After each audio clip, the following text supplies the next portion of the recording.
everyone. We're here for Sister Wives Season 19, Episode 23, The Stars Will Fall from the Skies. Unbelievably challenging episode. And I have a couple of things I need to share ahead of time. One is that next week our recap will be late because, and I haven't shared this publicly yet, which is my brother passed suddenly from a heart attack a couple of weeks ago, and I'll be out of town for the funeral. The funeral's on a Monday, so I'm going to miss Sister Wives, and I'm not going to return until, like, I don't know, Tuesday or something. So we'll get it up Tuesday or Wednesday. And I apologize for that, but I'm sure everyone understands that obviously my brother's funeral is a higher priority than me getting that done and being with family. And then I think for that context, this was going to be a hard episode regardless. I actually found out about Garrison passing the same day that I drove up to visit my mom for the last time before she passed away. And then my brother passed away this year. This episode brought up a lot of things that are grief for me. My best friend also lost her husband last year, and so I feel like grief has been a topic that I have not gone a day without talking about. So I've had a lot of people say that they will not be watching the episode because it brings up too much. Fully respect that. 100%, and it should have been, F the producers for this, it should have been its own special because John feels really strongly about this, that he just felt like this should not be integrated into the normal, just like they did the wedding, Christine's and David's. They should have had a standalone special. It should have been that. A lot of people have been saying that they feel like they integrated it because they wanted to show how shocking it was, and it came out of nothing. We've known about it for like 2 years. But yeah, I mean that's just how John feels, that he just was so worried that he didn't feel it was as respectful as having one concrete episode that was about all of this. And so combining it with like a happy, good time party, it's just not. It was really odd to head into this episode knowing what was happening and then watching Christine and David. And it's not their fault. Like, no, they didn't... I mean, it's the production's fault. Like, they didn't say, and so it's kind of that grip, thing. Guys. And then also I have to mention when we watch it, so on our Patreon, we do a reaction video of us watching. It was like I kept having to stop because I was processing my feelings about my brother's passing and my mom's passing, and it was all mixed in. And I think for many people that's the case. Additionally, of course, if you are having problems with concerns about self-harm, please reach out, and reach out many times. I'll tell you, I've heard from people that they've reached out for help, and the help they got was incredibly lackluster, and they felt like, oh well. I'll tell you, when we had our miscarriages, people said terrible things to us. Oh my gosh. They just were really ham-handed and unkind, and we had to be like, okay, well, this person is not equipped for this issue. So if you reach out, if you're really hurting and you reach out and people are not giving you the help you need, keep reaching out to new people. Like, not everyone is good at this. So we start off with, in Salt Lake City, this get-together with Christine and David and family. I would like more of these scenes versus the, like, we're going to sit down and talk about Valentine's Day scenes, because I feel like the small little moments, like, I enjoyed the scene with David and Christine arguing about jumping over the fence versus going around more than a million sitting down and talking about the wedding scenes or Valentine's Day, because we got more of their character, especially because John was sitting there being like, David's right, where I'm like, I don't know, I think Christine has a point. And then John goes, if I was David, I would have jumped the fence already. And then the second that Christine turned her back, he jumped the fence. I was like, they have a very similar dynamic. And that was more appealing to me than almost any other scene we've seen with them. So it's a get-together. It's got a bunch of family there. They're throwing the Frisbee. The Frisbee goes over the fence. And there's this argument about Isabel's going to climb over and get it. And Christine's like, no, because you're going to teach the little grandkids to climb over the fence, and I don't want them to do that. And David's like, no, go. And Isabel's like, I don't know who to listen to. I don't want to get in trouble, and you're both giving me the death stare. And so Christine's like, I'll go get it. And the second she leaves the yard, David hops over and gets it, and then they run into each other in the back. And it just felt like a very relatable marriage moment where... it's brand new for Christine because she's used to calling all the shots and not having anyone there forever, and he's doing used everything alone. And he's used to being single and having no one to have an opinion on his behavior. And they do talk a little bit about Christine realizing, and it's funny because the deal with Cody when they were married was this split. He was super mad when they made decisions without him, and he'd be super offended. But then he would complain. It was such a hardship in polygamy having to be there and be part of this stuff for different family, and it's like. But then he would whine about like, oh, they text me all the time for every little thing. But then he turned around. If only he wasn't forced into polygamy, the poor guy. It was this thing where whatever upheld his frustration in the moment is what he did, and if that meant you can make these decisions on your own, he would yell it, and if it was how dare you make these decisions without me, he would yell it. There's also a really great scene with Isabel that I really appreciate because I feel like she's being so vulnerable in talking about her initial discomfort with David and her concerns, because I feel like there's got to be a lot of pressure to just be like, yay, yay, happy, happy, joy, joy. But as somebody whose father also has a lady friend, there is a lot of complicated feelings about when you have your parents are no longer together. In my case, it was my dad was widowed because my mom passed away. In Isabel's case, they got a divorce, but that complicated feeling of like, what does this mean for this new person in my life? And I'm happy to say that I am very happy for my dad. I love the woman that he is spending time with. But there's also time to just sit there and go, okay, I have this, I feels weird.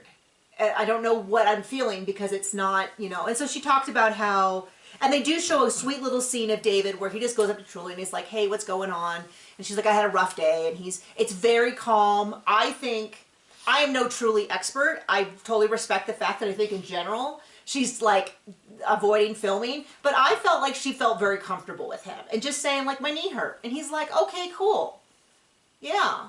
And he's like, I also have a hurt knee. We can be knee buddies or something like that. And it just seemed like it felt like a good respecting her boundaries and showing care and all of that. And not to make a comparison, but I've yet to see Cody seem that comfortable around her. And so I'm happy for that. So I thought that was a neat little scene. And Isabel talking about how much she loved Truly. Like, I was like, oh, because I was already sad because I knew it was coming. And all of that. And then we cut over to Parowan and we see this thing about Christine talking about that she wishes Meri all the best. So do I. And they're talking a little bit more about the B&B. The last guests have left and no one else will be coming. We never saw the B&B, but that was also by choice. Because some people were like, you should go out to the B&B. And we just felt like it was so inappropriately, like it would have been breaking a boundary. Might as well just tattoo Creeper across my forehead, because that would feel weird. Anybody else who does it, that is up to you. Especially if you're just a fan. But we make content about Meri. But I will judge you if you do this for a living and then do that. Because that's just, I will not. I will just say different strokes for different folks, and that will not be us. One step too far. But like, yeah, it was that thing of like, well, could we, if we told her we were coming, and it's like, well, then we put this pressure on her if she says, no, I'm not actually comfortable, that we make a mean video about it. We wouldn't, but I understand her feelings. But then not telling her even feels a million times worse. And so we were just like, no, I don't think we were going to stay there. And then we never did. We're not. It was also expensive. And it was on the way to nowhere, from nowhere, based on where we lived. It wasn't like, if we had like lived in, if we still lived in Southern California and had like gone up to Salt Lake, it actually kind of would have been halfway. But from where we live, it is not on the way to anywhere or from anywhere. So there are no more guests. They're going to reopen it as an event space. It would be a very small event space, but they do have a like industrial kitchen, so they could that is a nice feature to have in an event space where you want to have food, so caterers can come in and do stuff. So that actually is much better than a park or something like that. It was really funny because they're like, oh, you can take off the safe tablecloth and put up the real one. And John's like, I don't know what that means. And so I'm like, oh, I'm going to tell you what my guess is. Is it made of condoms? Is it very safe? John. I don't know. So I made a guess as to what it was, and I'm like, we can see if I'm right or not. And then they didn't explain it. But my assumption is what that meant was it was as old as the table, which helps us with nothing.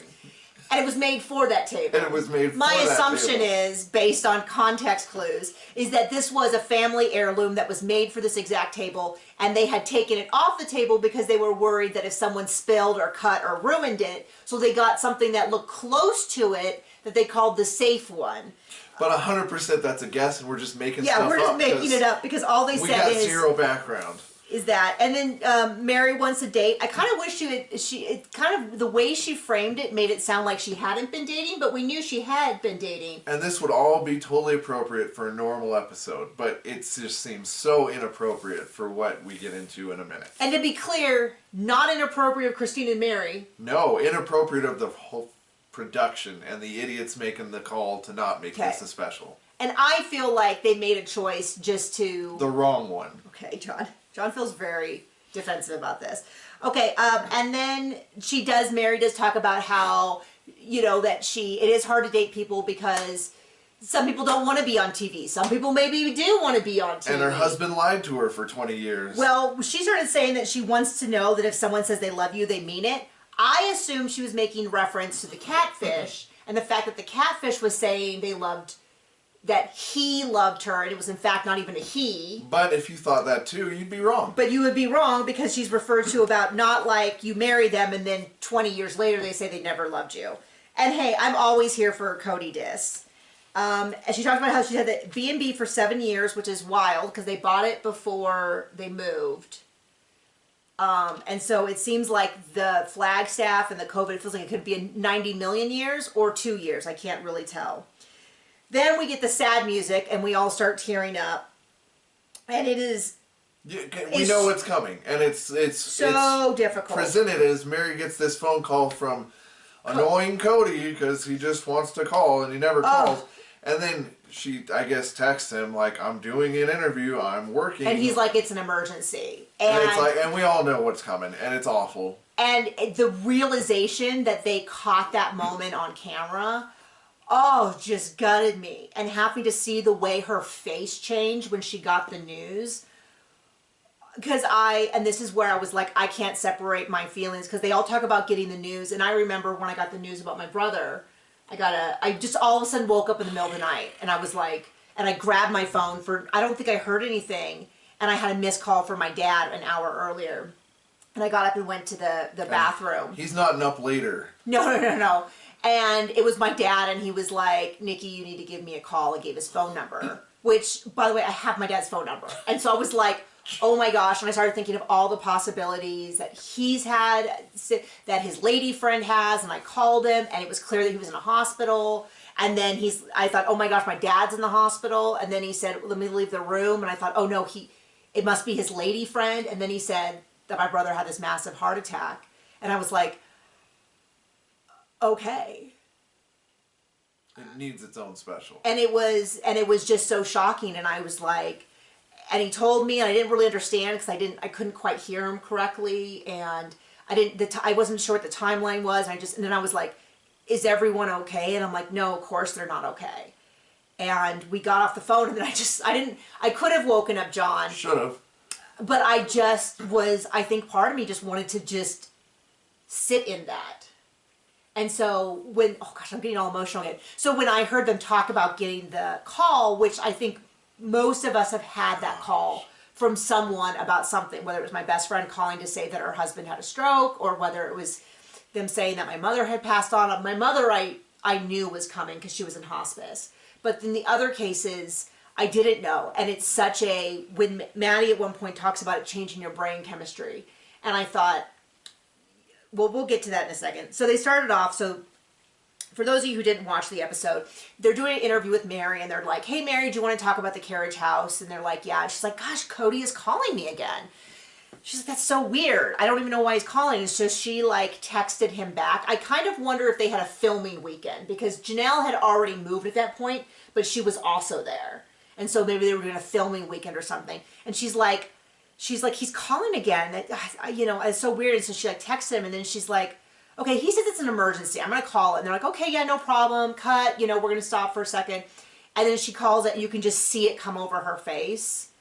And it's just unbelievable. And then we cut over to Janelle, and Janelle's talking about when Gabe called. And they don't pull any punches. They don't use any sort of euphemistic language. They just say flat out that he killed himself. And then Christine talks about that Hunter called, and he was just sobbing, and it was... And then she went into the office and closed the door and just collapsed. Collapsed. And they talk about how Cody talks about that Gwen called and wanted to come over, and then Meri went over to Cody and Robin's and just held Gwen, and they just cried, and that Meri called Janelle immediately and said, "Oh gosh, I'm so sorry." That she is going to bring over food and she'll just do whatever Janelle needs her to. And there's grief is such a hard thing. I'm just going to say this, which is when you lose someone in your life, there are things that are good that can become of it. It can give you perspective on things that you need to change, things you want to change. I know that after we lost our mom, my one sister, my brother, and I did a much better job of keeping in touch, saying I love you after every call, which is such a huge relief to me that in the months leading up to his passing that I can say we had these really good conversations. I told him I loved him. He asked a favor. He asked a couple favors, and I said absolutely, and I sat down and I took care of those things, and I told him I had his back. And it's such a comfort to me when I think about losing my brother, that I had those things. And I think it's so beautiful hearing Meri reach out to Janelle, the support, the love, how well, when Janelle, Meri, and Christine spoke of Garrison, they spoke so honestly and beautifully, his siblings. And my assumption is that all of his siblings felt this way. Only a few of them spoke on the show. They do not owe us anything. But my assumption is those who didn't speak felt just as strongly. And only one person shouldn't have spoke. Well. Or been included in this episode. So it was really, really hard to watch. So we kind of get a breakdown as to what happened, which is that they all kind of tell their point of view of how they found. Madison was saying that Maddie and Janelle had been going back and forth all day. And then Janelle called and she's like, "Oh, I was just about to call you about this." And Janelle's like, "This is what happened." And Maddie, and all I can think about is at least the thing about experiencing grief is that it gives you a tool to help other people. Like the one thing I can say is that losing my mom and now losing my brother does give me when we had our miscarriages, that it gave me a way to help other people when they were grieving. Whereas before that, I didn't really understand it the same way. And so at least Caleb, having lost Erica, his sister, Curtis, so his brother-in-law, who was Cody's brother, that I hope was a really great support to Maddie in this. So. And to be fair, Cody was absolutely appropriate this episode. Cody made some really honest, said some really, some things. And so they did explain some stuff, which they did not owe us, but I'm glad that they shared it. Meri explained that they did have a viewing a few days later. I've only ever been to one viewing in my life. It's not something I'm really familiar with, but they kind of had a service. Yeah, I think sounds people like have their own feelings about viewings. Well, I think it's a cultural thing. I don't think there's anything inherently. It's unusual to me because it's not part of my grieving I've experienced. I've been to some but the only time I remember was my buddy who got shot in a gang shooting, and I absolutely did not expect an open casket. Yeah, that was pretty shocking. I've only been at one. A girl in my class, her mother died when I was like in first grade, and so it was at a Christian school, and so we all attended the funeral.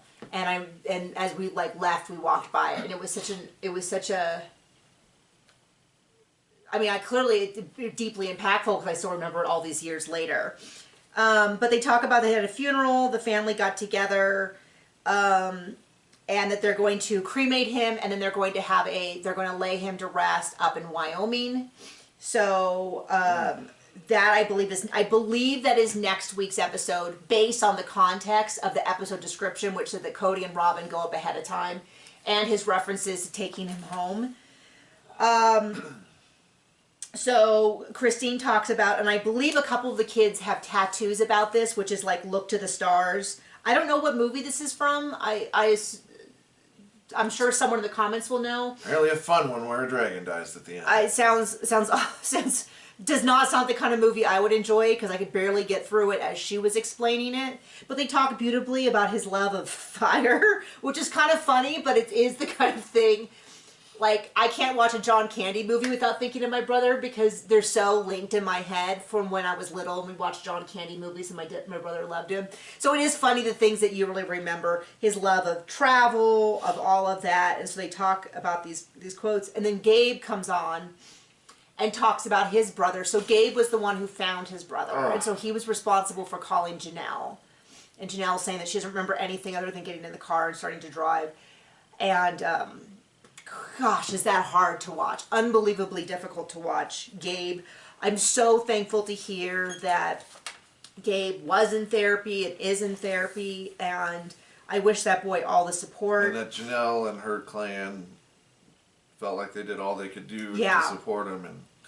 And Janelle was really, really honest, and I consider this almost a form of advocacy and sharing the fact that Garrison was struggling with alcohol, and he was struggling with depression and anxiety, and that he started drinking a lot during COVID, and he struggled with it, and he would get better and he would get worse.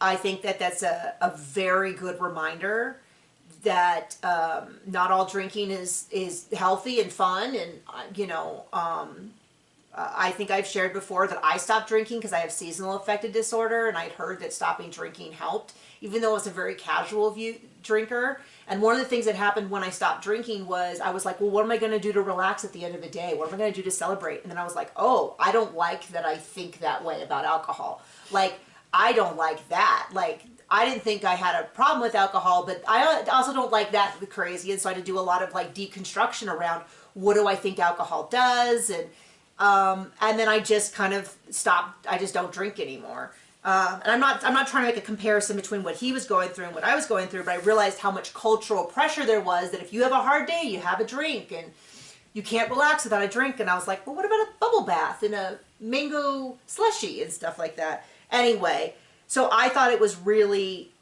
vulnerable of Janelle to share that, because I know there has to be a temptation to just be like, we're not going to talk about any of it. We're not going to talk about what happened. Which would have been totally appropriate as well. Yeah, I mean,